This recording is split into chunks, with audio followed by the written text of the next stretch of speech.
Indiscutiblemente grande es el misterio de la piedad. Capítulo 1. Dios fue manifestado en carne.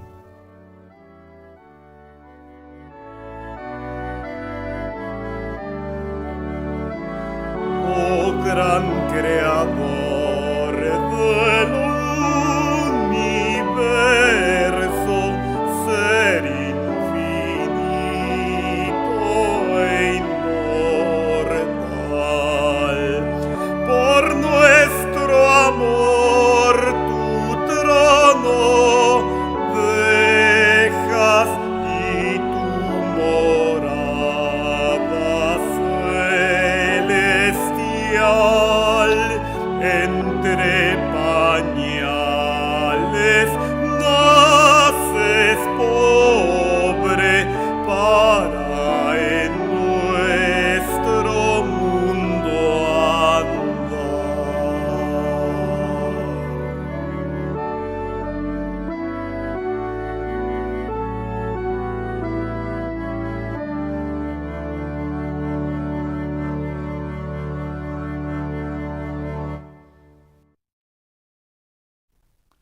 El misterio oculto. Antes de que Dios expulsara a Adán y a Eva del Edén, donde los había colocado, le dijo a la serpiente que engañó a Eva: pondré enemistad entre ti y la mujer, y entre tu simiente y la simiente suya. Esta te herirá en la cabeza, y tú le herirás en el calcañar. Génesis 3:5. Notemos que Dios dijo que sería la simiente de la mujer la que destruiría a Satanás. Y nos preguntamos, ¿por qué diría la simiente de la mujer? ¿Qué verdad nos oculta? Revelación parcial. Por boca de Isaías, Dios profetizó: he aquí que la Virgen concebirá y dará a luz un hijo, y llamará su nombre Emmanuel. Isaías 7:14. Dijo: la Virgen concebirá. Sí, porque el niño que nacería de la simiente de la mujer, no habría en él la intervención del varón. Y además, dijo: llamará su nombre Emmanuel, que traducido es Dios con nosotros. Por eso el canto dice: Dios manifestado en carne, como nosotros. Su revelación total. En una de las epístolas, el apóstol Pablo escribió: cuando vino el cumplimiento del tiempo, Dios envió a su Hijo, nacido de mujer, nacido bajo la ley, para que redimiese a los que estaban bajo la ley, a fin de que recibiésemos la adopción de hijos. Gálatas 4:4 y 5. Aquí se resaltan tres verdades que nos llevan a exclamar indiscutiblemente: grande es el misterio de la piedad. Nacido de mujer. Esto nos recuerda el momento cuando el ángel le dice a María: concebirás en tu vientre y darás a luz un hijo, y llamarás su nombre Jesús. Y María pregunta: ¿cómo será esto? Pues no conozco varón. A lo que el ángel le explica: el Espíritu Santo vendrá sobre ti, y el poder del Altísimo te cubrirá con su sombra, por lo cual también el santo ser que nacerá será llamado Hijo de Dios. Lucas 1, 31, 34 y 35.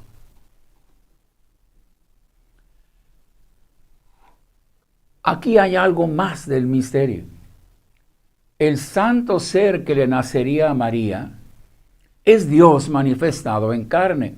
Es decir, se vistió de carne y sangre para vencer a Satanás como el postrer Adán. Entonces, el niño que nacería viviría bajo la ley, estando en la condición de hombre. Viviría cumpliendo cada mandamiento, estatuto y decreto escrito en la Biblia.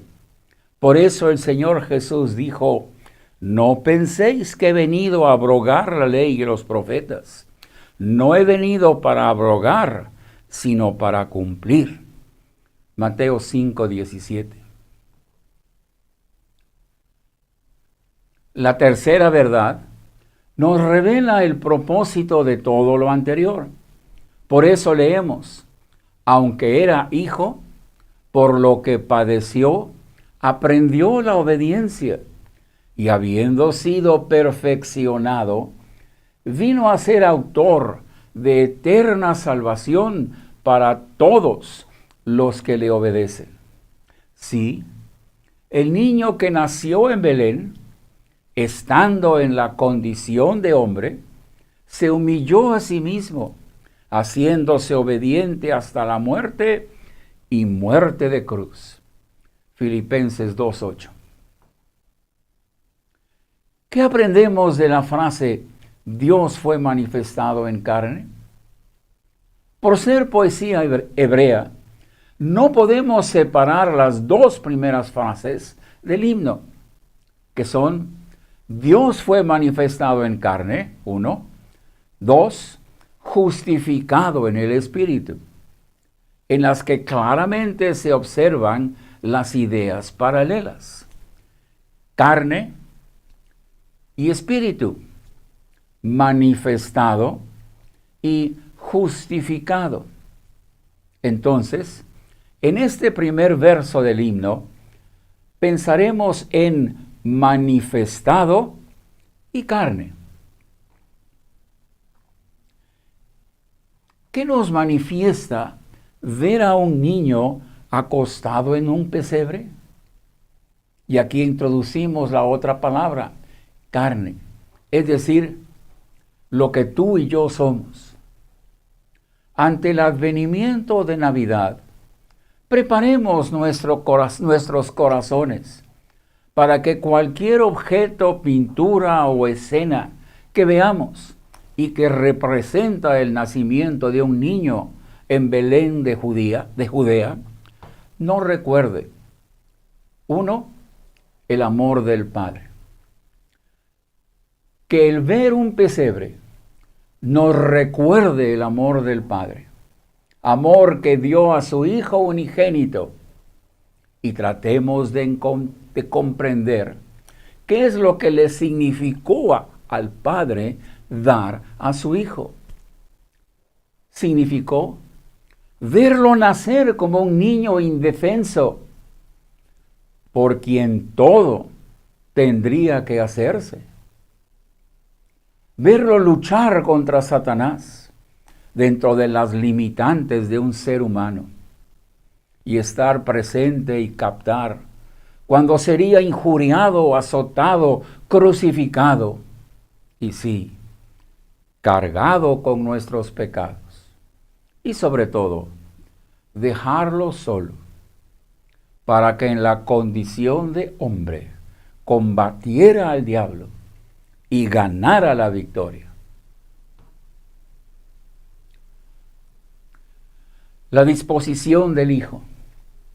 Cuando el Consejo Divino decidió que crearían al hombre y a la mujer a imagen y semejanza de Dios, y le darían la libertad de elegir, ellos vieron la necesidad de preparar un medio de salvación para la raza humana.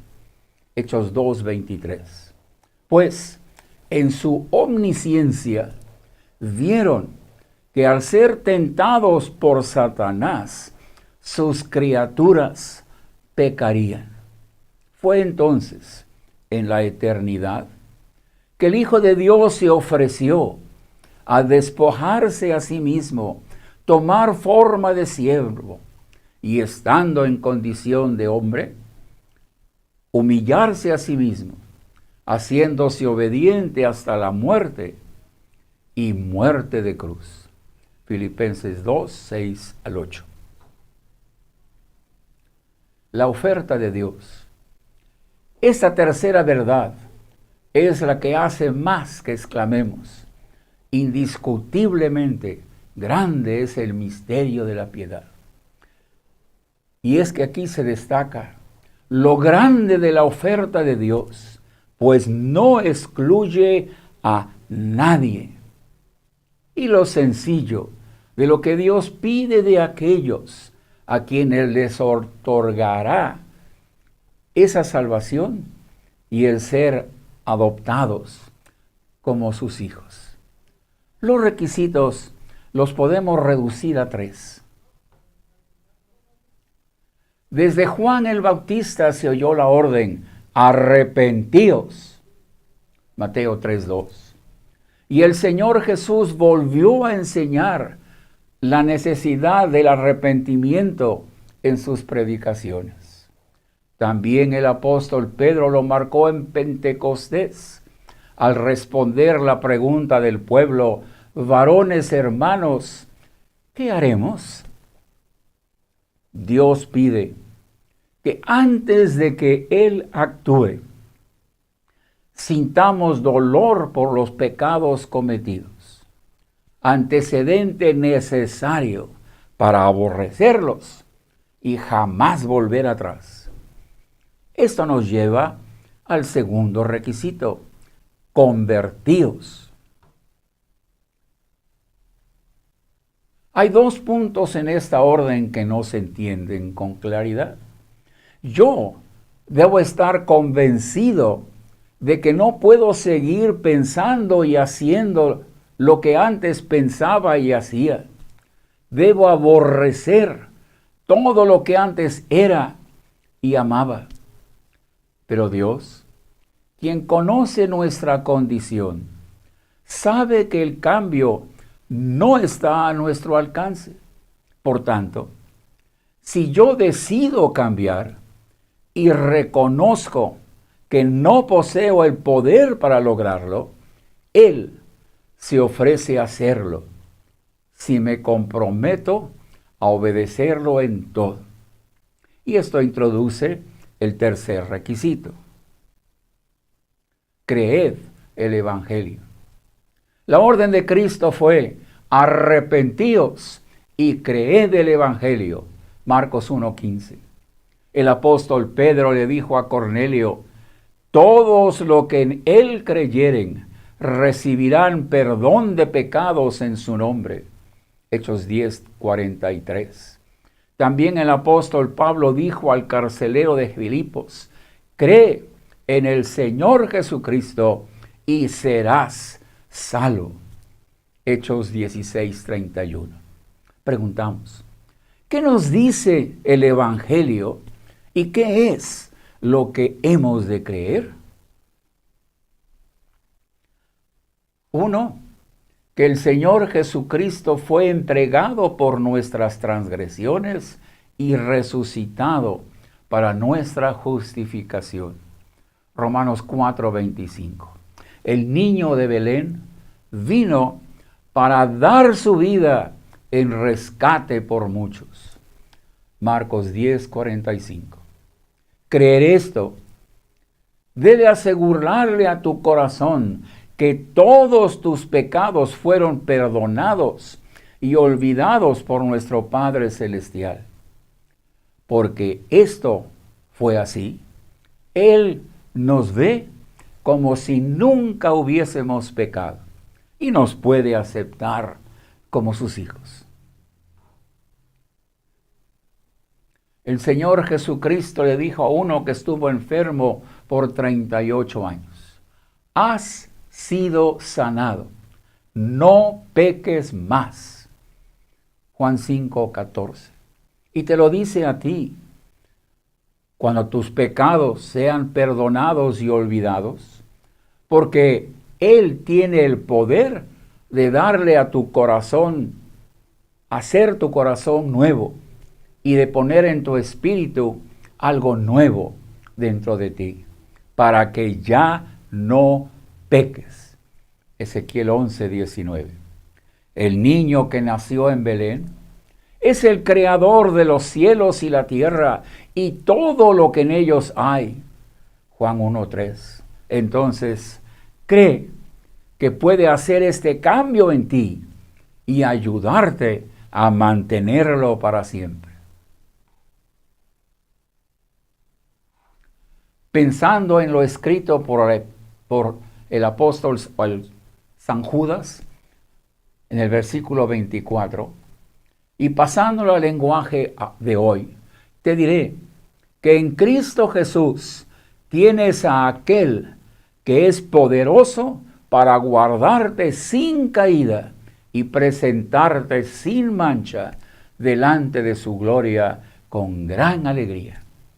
Sí, el niño que nació en Belén es el Hijo de Dios y es indudable que tiene el poder para hacerlo, para guardarte sin caída. Pero necesitas creer que lo puede hacer.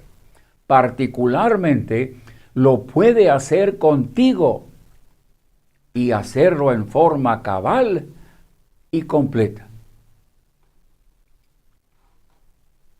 Te concedo ver a un niño recién nacido, indefenso, en brazos de su madre en que tiene que hacer todo por él.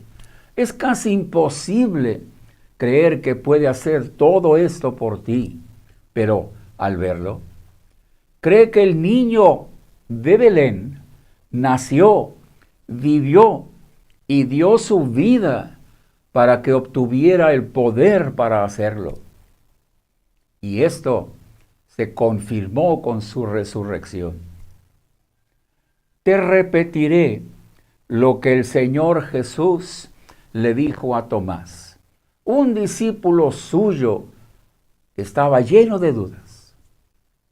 Le dijo, no seas incrédulo, sino creyente. Juan 20:27. Oremos. Dios Padre, prepara nuestro corazón para ese día en que el mundo recuerda el advenimiento de Cristo, el nacimiento de aquel niño en Belén. Prepara nuestro corazón para que veamos primero esta gran maravilla, el gran misterio. Desde que hablaste con Adán y Eva y maldijiste a la serpiente, prometiste que vendría alguien que cambiara la situación del pecado, que nos redimiera de los pecados, nos justificara, nos diera un corazón nuevo y un espíritu nuevo para vivir en una vida diferente.